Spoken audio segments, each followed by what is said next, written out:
والسلام على اشرف المرسلين.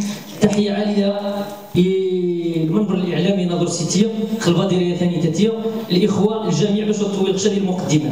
السيور الشق الاستثمار من ينسور الاستثمار ثاني تاتيه يجي الكلمات تزدهون فوقهم، ولكن يكون في علم الجميع ان الحظيره الصناعيه يغادي جا اقليم النظر، وهذا سؤال موجه الى السيد رئيس المجلس الاقليميه.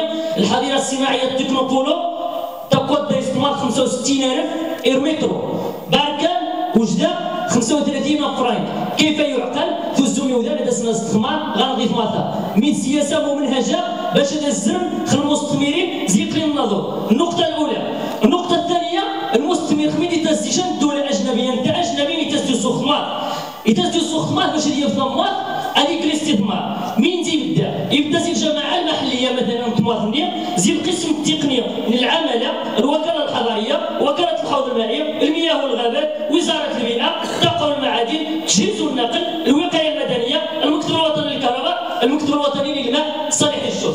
من خصغاني الغيمانيه مره دينا نسور الاستثمار عندنا وجانب الاستثمار المدينه.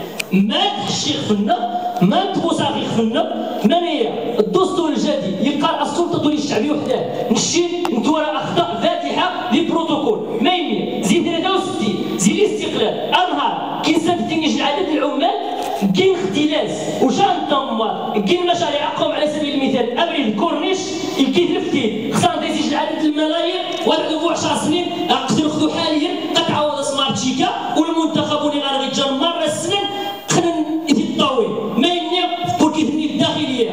ايش نقطه مهمه غاسشيره هو انه نشتي مرة غنرجعوا السياسيه نتمثل المواطنين يخصنا هو العقل رخيص من الطرف من ما يعني سواء واخا العامل الاقليمي مش مايكا الخدمه يعني نقطه يخصنا غاسشيره الغيمانيه وليس الدلع ذي الهدر المال العام. خميني نسوال كذلك غنض النقطه ايش نقطه واسيره صلاح الوالدين خميني نسوال خل المكتب الجهوي للاستثمار. بالله عليكم تحشيق في النص توز شركه اجنبيه ما تستثمر ذي الطاقه ذي جبل الاكسان باش تديك تعرف الى 2 الطاقه الهوائيه. قناه المكتب الجهوي للاستثمار الدراسه